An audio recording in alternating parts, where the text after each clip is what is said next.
Hello friends, good morning.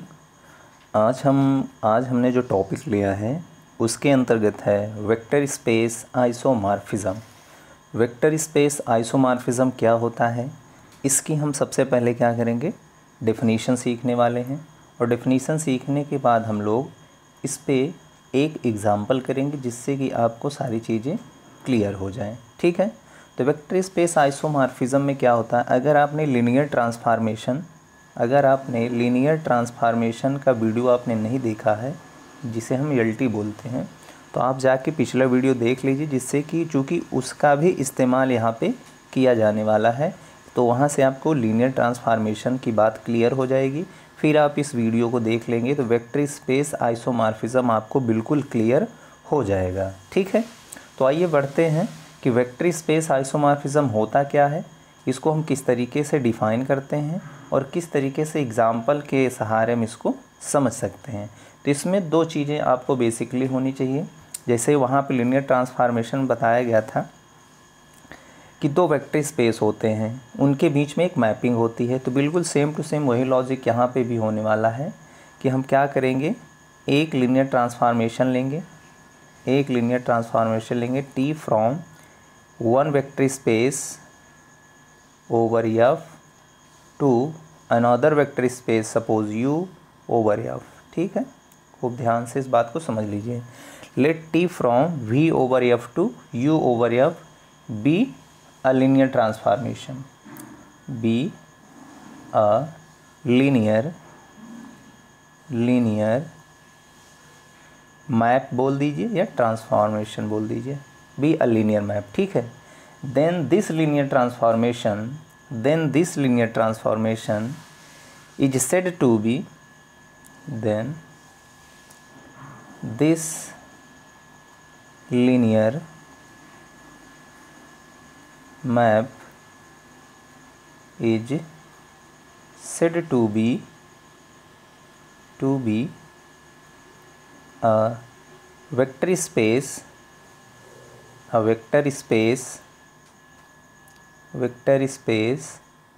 Isomorphism यदि ये कुछ कंडीशंस को क्या करे, सेटिस्फाई कर जाए। अगर ये कुछ कंडीशन को सेटिस्फाई कर जाएगा, इफ़ इट विल सेटिस्फाई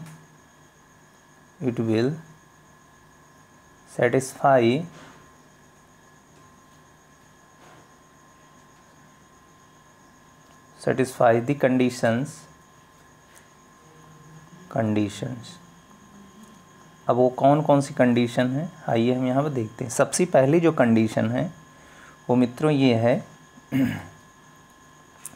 पहली कंडीशन है कि आपका जो t होना चाहिए ये 1 1 होना चाहिए। t is 1 1। फिर दूसरी कंडीशन होनी चाहिए इसमें t इज़ ऑन टू मतलब सर्जेक्टिव, 1 1 मतलब इंजेक्टिव। ठीक है, ये सारी बातें एकदम क्लियर होनी चाहिए। 1 1 मतलब इंजेक्टिव, ऑन टू मतलब सर्जेक्टिव। और तीसरी जो कंडीशन है वो आपके पास लीनियरिटी प्रॉपर्टी, जो हमने वहाँ पे टी लीनियर ट्रांसफार्मेशन लिख दिया है। अब आप उसको तो समझ रहे होंगे तो बहुत बेहतर है, नहीं तो लीनियरिटी प्रॉपर्टी क्या होती है, T of alpha u plus beta v बराबर क्या होना चाहिए, alpha T of u plus beta T of v. यहाँ पे ये लीनियर, जहाँ पे अल्फ़ा बीटा आपका दोनों स्केलर हैं और यू और वी जो है डोमेन वाले लीनियर ट्रांसफार्मेशन के वेक्टर्स हैं। तो जब कोई लीनियर ट्रांसफार्मेशन या कोई मैप इन तीन कंडीशन को सेटिस्फाई कर जाता है तो उस केस में वह क्या कहलाता है, vector space isomorphism. Vector space isomorphism कहें या आइसोमॉर्फिज्म बिल्कुल कहें, तो वो आपका दोनों सेम हो जाता है लॉजिक। अब आइए देखते हैं एक आध एग्ज़ाम्पल इस पे किस तरीके से समझ सकते हैं। अब जैसे हम यहाँ पे क्वेश्चन लेने का प्रयास करते हैं, जैसे so that t from r square to r square is an isomorphism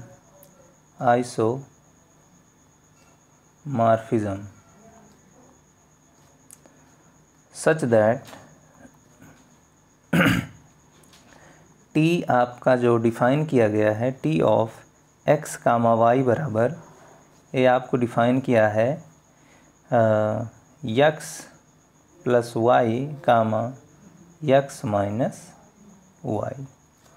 ठीक है, तो इस तरीके से हमारा एक मैप डिफ़ाइन करके दे दिया गया है। अब आपको टेस्ट करना है क्या यह वेक्टर आइसोमॉर्फिज्म है या नहीं है। तो इसके लिए हमको कितनी कंडीशन को सेटिस्फाई कराना पड़ेगा? एग्जैक्टली 3 कंडीशन को। पहला तो हमें दिखाना पड़ेगा T11 है, 11 है, दूसरा दिखाना पड़ेगा ऑन टू है, और तीसरा जो है लीनियर ट्रांसफॉर्मेशन है या नहीं है, ये कंडीशन को हमें सिद्ध करना है। तो पहला 11, दूसरा ऑन टू, तीसरा लीनियर मैप। तो आप किसी भी क्रम में आप पहले चेक कर सकते हैं, चाहे 11 पहले चेक कर लीजिए, चाहे लीनियर ट्रांसफॉर्मेशन चेक कर लीजिए, चाहे आप ऑन टू की कंडीशन को टेस्ट कर लीजिए। तो जो भी आपको इच्छा हो वो कंडीशन आप टेस्ट कर सकते हैं। और यहाँ आपको ये बता दें हम कि 11 ऑन टू चेक करने के अभी बहुत सारे तरीके हैं, लेकिन अभी एक फंडामेंटल हम सिद्धांत पढ़ रहे हैं, मैप पढ़ रहे हैं, डेफिनेशन पढ़ रहे हैं, इसलिए अभी हम एक लॉजिकल वे में काम करने का प्रयास करेंगे। तो आइए देखते हैं इसको। तो इसमें सबसे पहले आप 11 टेस्ट करना चाहेंगे, तो क्या करते हैं, 11 की क्या डेफिनेशन है कि अगर डिफरेंट एलिमेंट की इमेजेस डिफरेंट हैं तो हमारा काम हो जाएगा। यानी हम ले लेते हैं या इक्वल है तो एलिमेंट इक्वल होने चाहिए। तो सबसे पहले इसमें शो करेंगे टू शो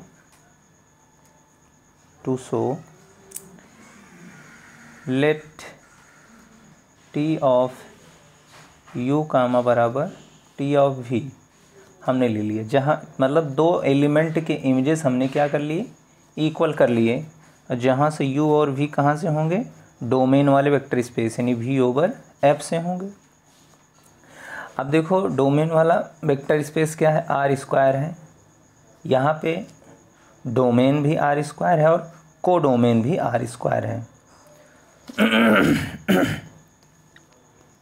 यहाँ पे डोमेन भी r स्क्वायर है आपका और को डोमेन भी r स्क्वायर है। तो इसके लिए हमारे जो वेक्टर्स के जो रूप होंगे वो कुछ इस टाइप के होंगे। सपोज x1 कामा y1 और v हमने ले लिया, x2 कामा y2 ले लिया, हमने उसी हिसाब से ले लिए 2 वेक्टर। अब दोनों वेक्टर की इमेजेस हमने अगर इक्वल ले लिया है तो हमें दिखा देना है क्या, u बराबर v हमें दिखा देना, अर्थात x1 कामा y1 बराबर x2 कामा y2, ये हमें दिखा देना है। अगर हमें दिखा देते हैं तो यहाँ से शो हो जाएगा कि हमारा जो लीनियर ट्रांसफॉर्मेशन है वो 1 है। तो आइए इसको शो करने के लिए आगे बढ़ते हैं।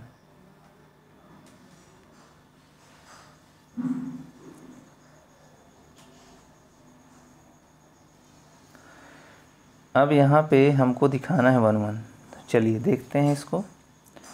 तो t of x1 comma y1 बराबर t of x2 comma y2 हो जाएगा। ठीक है, चूँकि tu बराबर t भी हमने ले रखा है, tu बराबर t भी हमने ले रखा है। तो x1 कामा y1 बराबर t of x2 comma y2 हो जाएगा। अब यहाँ से जो लीनियर ट्रांसफॉर्मेशन आपके पास जो मैप डिफ़ाइन किया गया है वो यहाँ पर डिफ़ाइन कर लेंगे। तो x plus y comma x minus Y, तो यहाँ पर डिफ़ाइन करेंगे x1 प्लस y1 कामा x1 माइनस y1, फिर बराबर इस राइट साइड में उस तरीके से डिफ़ाइन कर लेंगे x2 प्लस y2 कामा x2 माइनस y2। तो इस तरीके से हमारे पास दोनों साइड डिफाइन हो गए। अब x1 कामा y1 बराबर x2 कामा y2 दिखाना है, तो इसका मतलब हमें ये दिखाना होगा कि जो दोनों टपल्स हैं x1 x2 के इक्वल हो जाए और y1 y2 के इक्वल हो जाए। अगर ऐसा हो जाता है तो हम कहेंगे कि दो ऑर्डर्ड पेयर आपस में इक्वल हैं, फिर हम कह देंगे कि u बराबर v हो जाएगा। चलिए अब कोऑर्डिनेट्स को कंपेयर कर लीजिए। तो यहाँ से हमारे पास आ जाएगा x1 प्लस y1 बराबर राइट साइड में फर्स्ट कोऑर्डिनेट है x2 प्लस y2। तो यहाँ से हम क्या देखने को मिल रहा है, हमें यहीं से देख लीजिए, ये हमें दिख रहा है चूँकि x प्लस y1 बराबर x2 प्लस y2 है, तो x1 बराबर x2 दिखाई देगा और y1 बराबर y2 दिखाई देगा। जब x1 बराबर x2 है, y1 बराबर y2 है, तो फिर दोनों कोऑर्डिनेट्स भी आपस में क्या होने पड़ेंगे, इक्वल ही होने पड़ेंगे।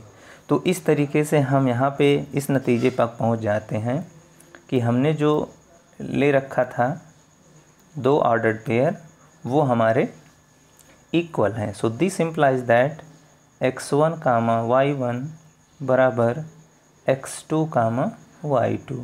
तो यहाँ से हमारे पास क्या मिल गया मित्रों, u बराबर v। तो इस तरीके से हमारा जो दिया गया मैप है वो कैसा है, t इज़ 1 1। अब हम दूसरी बात चेक करेंगे, t इज़ ऑन टू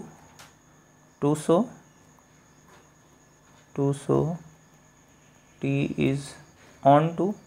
अब ऑन टू की डेफिनीशन आनी चाहिए मित्रों। अगर ऑन टू की डेफिनीशन नहीं आ रही तो थोड़ी सी मुश्किल हो सकती है बात। तो t इज़ ऑन टू के लिए हम क्या चेक करते हैं, जैसे हमारे पास कि ये कोई डोमेन है, ये कोई कोडोमेन है, ठीक है, ये v है, ये u है, तो इसके बीच में हमारे पास एक मैप चल रहा है t। तो हमें ये दिखाना है कि अगर हम डोमेन वाले यानी u वाले वेक्टर स्पेस से कोई भी वेक्टर हम अगर सिलेक्ट करते हैं तो उनके लिए कोई ना कोई एक प्री इमेज मिलना चाहिए, कहाँ पे, डोमेन में मिलना चाहिए। तो ये बात होती है ऑन टू, मतलब u का कोई भी वेक्टर नहीं छूटना चाहिए जो किसी न किसी डोमेन के वेक्टर का प्री इमेज ना बन रहा हो, ठीक है। तो उसके लिए हम आपको क्या करना होता है, उसके लिए हमें ये क्या करना हो, को डोमेन का कोई एक वेक्टर आप आर्बिट्रेरी ले लेते हैं। तो let u belongs to u over f, यानी हम कोई एक वेक्टर ले लेते हैं कोडोमेन से, सच दैट, अब भाई कोडोमेन भी आपका क्या है, आर स्क्वायर ही है, आर स्क्वायर ओवर आर है। तो यहाँ से जो वेक्टर लेंगे हम तो वो भी ऑर्डर्ड पेयर टाइप का होगा। तो हमने जो है x comma y suppose R square से ले लिया। देन देयर एग्जिस्ट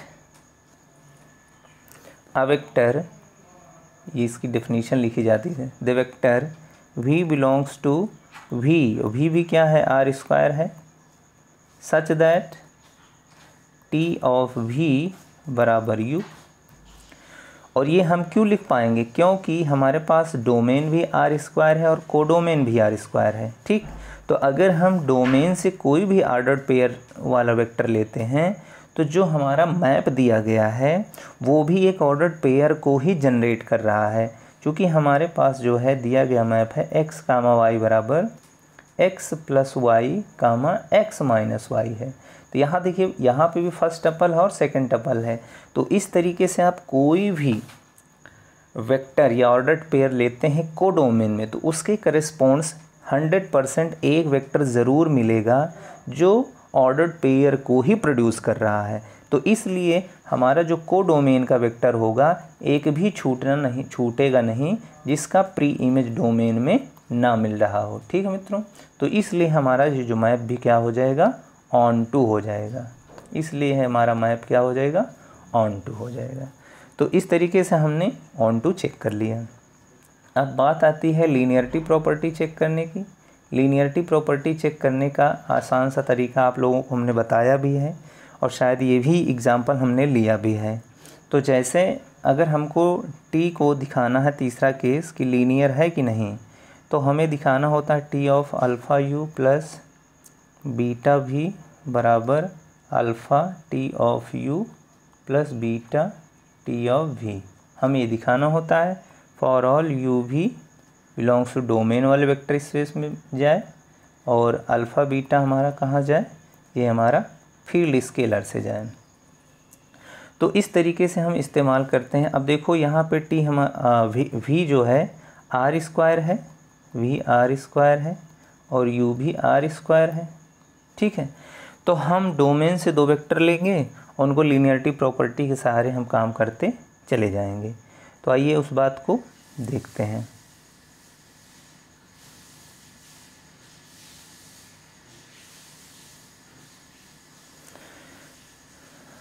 तो let x1 comma y1 belongs to R square, x2 comma y2 belongs to R square.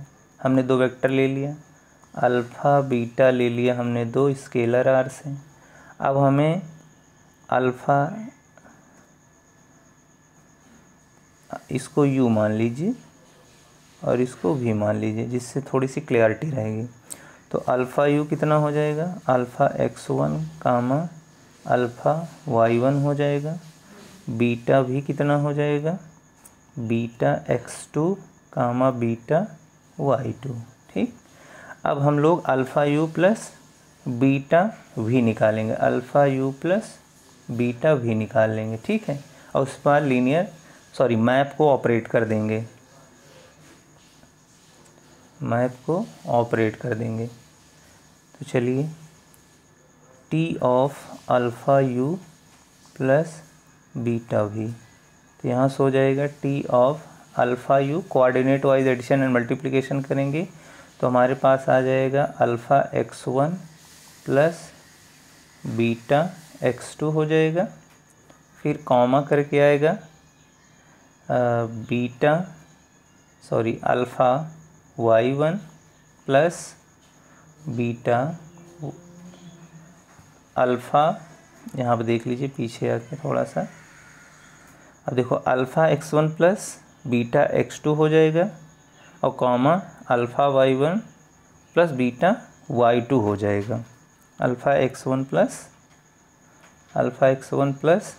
Beta x2 plus alpha y1 plus beta y2 हो जाएगा। ये हमने, अब इसी को डिफ़ाइन कर लेंगे और डिफ़ाइन करने के बाद जो है हम अल्फ़ा को कॉमन करेंगे, बीटा को कॉमन करेंगे, वो हमारे पास ये टी डिस्ट्रीब्यूट हो जाएगा कुछ इस टाइप से।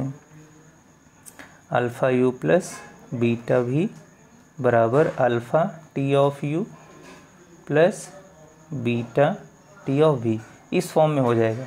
आप कोशिश करिएगा, नहीं होगा तो आप कमेंट के माध्यम से बताइएगा। बाकी ये सवाल हमने लीनियर ट्रांसफॉर्मेशन जहाँ पे हमने डेफिनेशन लिया था, इस इक्वेशन को मैंने किया है, वहाँ पे किस तरीके से लीनियर ट्रांसफॉर्मेशन दिखाया गया उसको आप जाके देख ले सकते हैं। और इस तरीके से हमने जो अल्टीमेट देखा कि टी हमारा जो है 1 हो गया, ऑन टू हो गया और साथ ही साथ लीनियर मैप है, तो इसलिए टी हमारा क्या हो जाएगा, एक आइसोमॉर्फिज्म हो जाएगा, आइसोमॉर्फिज्म। ठीक है मित्रों, तो ये वीडियो आज यहीं तक रखते हैं, फिर हम जो है नेक्स्ट वीडियो पे बात करेंगे जो कि कुछ नए कंटेंट के साथ होगा। फिर मिलते हैं, जय हिंद।